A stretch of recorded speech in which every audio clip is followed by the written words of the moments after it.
todos y bienvenidos a nuestro canal con Penny.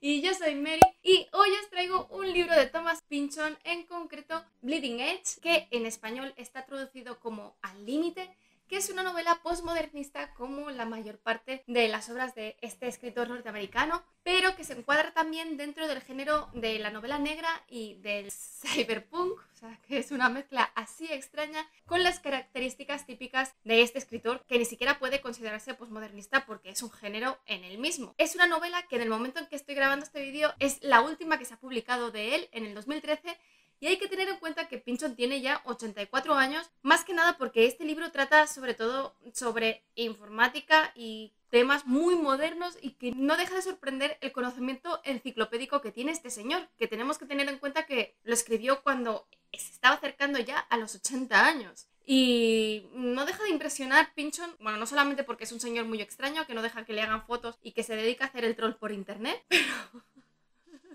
es que lo digo porque Arturo de Dialéctica y yo tenemos la teoría de que un señor que nos deja mensajes en nuestros vídeos de Thomas Pynchon es él, más que nada por el conocimiento que tiene y la forma que tiene de escribir. Pero bueno, la cuestión es que en España este libro está siendo publicado por Maxi Tusquets con casi 500 páginas. Es un libro mucho más fácil de leer, a pesar de ser difícil y complejo, de los otros dos que me he leído de él y que he hecho reseña: Contraluz, El arco iris de gravedad. No porque no sea compleja, como os digo, porque es un libro difícil y es un libro que, bueno, si quieres empezar a leer a Pynchon es un buen libro para empezar, pero que no por eso es accesible, y siempre es recomendable haber leído alguna obra postmodernista antes de entrar con Pynchon, ya que tiene el estilo característico de sus obras. Por un lado, hay cambios de escenas en un mismo diálogo sin puntos ni comas ni nada, sino que simplemente tal cual saltan los pensamientos de la persona y que cambian de un momento temporal a otro, y es algo a lo que te tienes que acostumbrar. Asimismo, hay una disolución de la realidad y se crean situaciones completamente absurdas y surrealistas que no tenemos la seguridad de que sean cosas que estén pasando de verdad o no, o que simplemente sea una deconstrucción de la realidad y que forme parte de un imaginario, pero no de algo que esté sucediendo de verdad, y que es algo típico de este escritor. Y además los personajes también se embrutecen, se deconstruyen a lo largo de la novela y pasan a ser sombras de ellos mismos por el maltrato que reciben del mundo, que es un mundo negativo y decadente que los rodea y los corrompe. Pero la mayor facilidad de la lectura viene por el hecho de que, por un lado, las escenas absurdas y sin sentido son bastante más cortas que en sus otras novelas, por lo que si hay una parte que no se entiende, no hace falta obcecarse con ella porque va a terminar pronto, y además no necesita tantas relecturas para saber de qué nos está hablando, y eso hace que la lectura sea muchísimo más ágil, y que, al contrario que en otros libros suyos que puede tener momentos altos, momentos bajos, este libro en este sentido es bastante recto y tranquilo, porque los momentos complejos son mucho más cortos. Y otra de las cosas que facilita la lectura es el hecho de que, a pesar que es cierto que existen muchísimos personajes, el personaje protagonista es siempre el mismo o la misma, porque es una mujer, Maxine Tarnow, y todo lo que vemos es a través de su punto de vista y pivota a su alrededor, por lo que solamente tenemos un hilo que seguir y es más difícil perderse. Todos los personajes que aparecen en la novela, como normalmente sucede en Pynchon, son personajes negativos o como mínimo tóxicos, personas que no conviene tener al lado porque te llevarán hacia la parte más oscura de la humanidad, aunque no sean malos por sí mismos. Y esto es algo muy recurrente, el relacionarse con personas tóxicas y completamente absurdas en sí mismo. Pynchon no es tanto dónde te lleva, sino el camino y cómo escribe, porque en este libro, como en los otros, pues aparecen canciones y poemas que escribe él mismo que son francamente divertidos. Como os decía, el libro está escrito en tercera persona subjetiva desde el punto de vista de Maxine, que es la protagonista y es la propietaria de una agencia de detectives que está especializada en la investigación de fraudes financieros. En concreto, transcurre a lo largo del 2001, principalmente se mueve en las consecuencias económicas del estallido de la burbuja del .com, que es algo que evidentemente pasó de verdad y que arruinó a muchísimas empresas que empezaban en esos momentos debido a la especulación que se creó y la burbuja gigante sobre mercados de futuro, y que salpicó en todo el mundo. O sea, aquí en España, por ejemplo, quizás lo más importante fue el estallido de Terra, que es una empresa de internet que en realidad no llegó a hacer nada, pero que se perdió muchísimo dinero allí antes de que petase. Y como en sus otros libros en que se critica a la sociedad decadente en la que vivimos, en este libro en concreto pues pues se critica la especulación financiera a manos de personas totalmente sociopáticas, cuando no psicopáticas, que no tienen ningún tipo de escrúpulos a la hora de arruinar al resto del mundo mientras ellos salgan ganando, y de la vida desenfrenada y descontrolada que vivían a costa de todo el mundo hasta que todo esto estalló. De hecho, las escenas que se describen a mí me recuerda mucho al Gran Gatsby, porque también se ve el desenfreno de una parte de la población rica mientras el resto de la sociedad pues lo está pasando francamente mal. Y además también se introducen las amenazas del mundo árabe que empezaron a llegar en ese momento y que termina con una serie de atentados que se iniciaron con el 11 de septiembre, con el atentado de las Torres Gemelas y otros puntos estratégicos de Estados Unidos. Precisamente para poder congeniar estos dos elementos, la novela transcurre en Manhattan, en concreto en la calle Silicon Alley, que yo no sabía ni que existía, pero que es donde se encuentran las empresas tecnológicas, las empresas .com en ese momento. Es una calle que existe de verdad y que, bueno, no es sino pues una literación del Silicon Valley de California, y en Nueva York estaba todo concentrado en esta Silicon Alley. En el libro se utiliza mucho lenguaje informático y digital especializado, lo cual, o sea, como he dicho ya, me sorprende muchísimo el control que tiene este señor por la edad que tiene de todo este lenguaje, porque ¿cuántos abuelos, cuántos padres tienen este tipo de conocimiento y son más jóvenes? Muy pocos. O sea, a mí la mente de Pynchon simplemente me fascina de todo lo que cabe allí dentro y lo que es capaz de comprender, porque dentro de mis conocimientos informáticos, que son más que el usuario medio porque sé algo de programación y demás, yo no veo aquí nada extraño y que no sea real y coherente. Eso lo tendría que leer un experto, pero no sé, es algo sin duda meritorio. Aviso ya que en la reseña no utilizaré pues el método que utilizo siempre de no explicar más de un tercio del libro para no entrar en spoilers, sino lo que voy a hacer es no explicar ningún giro que aparece en el libro, pero no lo tengo claro tampoco si forma parte de un poco más de tercio del libro, simplemente para presentar todos los elementos para que veáis el amplio espectro de personajes que aparecen aquí. Maxine, la protagonista, es una mujer que no se dice exactamente la edad que tiene, pero que suponemos que quizás tiene unos 40 años, y que es una investigadora de fraudes brillante, pero que desgraciadamente ha perdido la certificación oficial para poder investigar fraudes, por lo que se dedica actualmente a investigar fraudes de poca monta que no tienen nada que ver con lo que podía investigar ella inicialmente. Asimismo, su vida personal pues se encuentra también en un agujero muy oscuro después de su práctico divorcio con su marido Horst, que es un inversor de alto riesgo que se dedica pues a ir de motel en motel buscando en la próxima inversión exitosa, y la verdad es que normalmente las inversiones que hace tienen éxito, y que de hecho él es el culpable de que Maxine haya perdido la certificación como investigadora de fraudes. Maxine vive en el Upper West Side, que es la parte rica no rica de Nueva York, ya que la Y es el Upper East Side, y vive allí junto con sus dos hijos, Ziggy y Otis, y el mayor de ellos, Ziggy, aprende artes marciales con un ex agente del Mossad, y ambos van a un colegio judío porque Maxine es judía, aunque tampoco es que sea judía practicante. ¡Penny! ¡Bro! El libro se inicia en la primavera del 2001, cuando Maxine se reúne con un antiguo conocido suyo, Reg Despart, o Reg Despart, porque viene de Reggie, de Reginald, que le pide que investigue una empresa de seguridad informática impronunciable, pero que lo voy a intentar, que es Hashling GRZ, porque pincho en todas las empresas que se inventa dentro del mundo de la informática son así de impronunciables, que está dirigida pues por un elemento psicópata completamente, Gabriel Ice, después de que haya sido contratado por el mismo Ice para que haga un reportaje de la empresa y haya visto ciertas irregularidades y cosas sospechosas dentro de la empresa, por lo que le pide que emplee su magia. Y voy a utilizar a Reg precisamente para que veáis pues,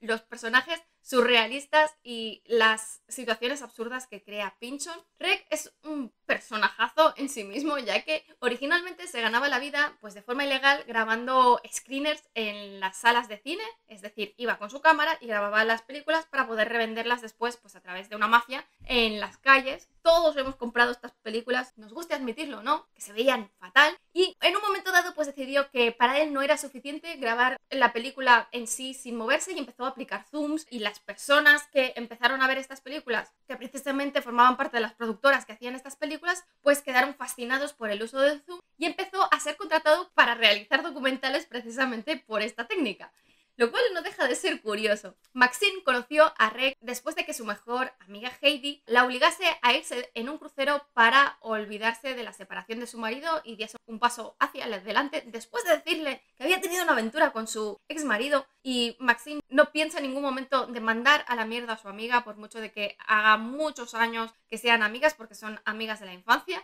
Pero la cuestión es que en lugar de buscarle un crucero normal, pues termina en un crucero que es en realidad un barco carguero que tiene zona de crucero y que ha sido alquilado por la Ambopedia, que es la Asociación Americana para el Desorden de Personalidad Límite, y por lo que Maxine es la única persona que está allí que no tiene nada que ver con esta enfermedad, porque evidentemente hay familiares de personas que tienen esta enfermedad, y la única persona que no lo padece es precisamente Reg, que está allí haciendo un reportaje, y ahí es donde se hicieron amigos.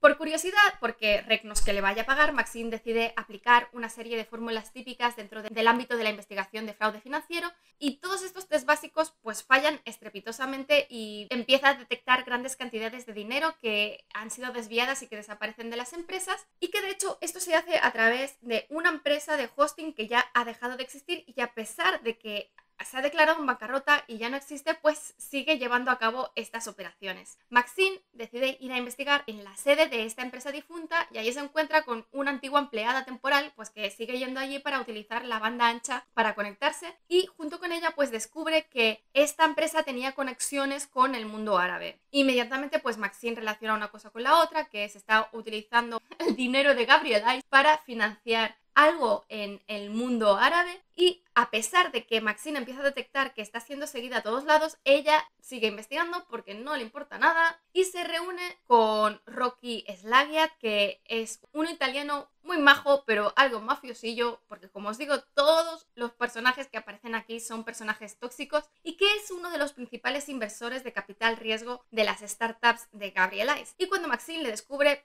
todo esto que ha descubierto, pues Rocky la contrata oficialmente, es decir, que a partir de ahora pues va a hacer su trabajo cobrando, para que siga investigando el asunto de Ice, no solamente porque al fin y al cabo es su dinero, porque es él quien ha hecho las inversiones iniciales, sino sobre todo para saber si hay algo que le pueda salpicar de algún modo, porque todos estos desvíos se hacen sin su conocimiento. Poco después aparece también el elemento más negativo, creo yo, incluso que Gabriel Ice dentro de este libro, que es Nicholas Windast, que es un misterioso hombre de, no sé, 40-50 años, bastante mayor que ella, y que trabaja por una rama del gobierno no identificada y que claramente está ubicado dentro de los elementos de extrema derecha del gobierno, y que es un personaje muy negativo y que claramente ha hecho cosas muy feas a lo largo de su vida, y que aparece primero en casa de sus padres y luego se aproxima a ella haciendo preguntas extrañas sobre su cuñado, afirmando de que su cuñado en realidad trabaja para el Mossad y que, aunque actualmente está en Israel, no se sabe, no dejan claro que si es de vacaciones o temporalmente, pero que ha sido recientemente contratado por Gabriel Ice, y precisamente la inteligencia de los Estados Unidos lo está investigando por su conexión con el Mossad y con los asuntos turbios de Gabriel Ice. Maxine le cuesta creer que su cuñado, que es el tío más tonto del mundo, realmente forme parte del Mossad y que esté utilizando, como le han dicho, su trabajo para llevar a cabo operaciones de hackeo por parte del Mossad, pero bueno, es simplemente un elemento más dentro de la locura y del absurdismo que aparece en este libro. Este hombre, que encima de que ya da mal rollo porque viste como hace 30 años y sus condiciones de higiene pues tampoco son las más brillantes, que sus padres pretendan que sea el proyecto amoroso de Maxine. Y sin duda, Windast es el elemento desestabilizador mayor para la conducta moral de Maxine y las decisiones que toma. Creo que, por lo menos para mí, todas las decisiones relacionadas con este señor son las que yo más rechazo, a pesar de que Maxine es un personaje que me gusta, es el primer personaje que me gusta en sí de los creados por Pynchon, pero este señor no, o sea...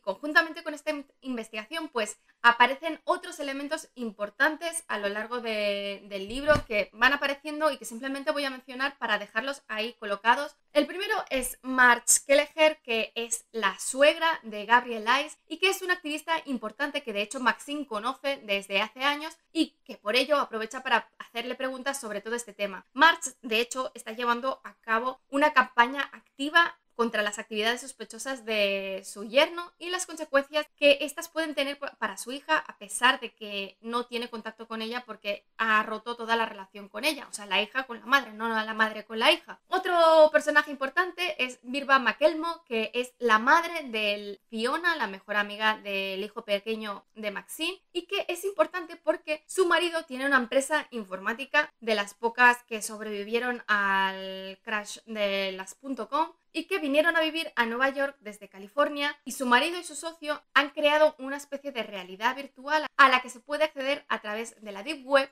a la que llaman Deep Archer, y parece que tiene un código fuente que es irrastreable y infranqueable, y por eso mismo, por estas características, o sea, no tanto por la realidad del Deep Archer, muchas empresas importantes de seguridad informática están interesados en este código, incluido Gabriel Ice. Deep Archer crea una realidad virtual que, aunque al principio no pasa de la pantalla, porque recordemos que estábamos en el 2001, es hiperreal con muchísimos detalles, algo que recordemos es imposible en el 2001, ya que la conexión de banda ancha no existía,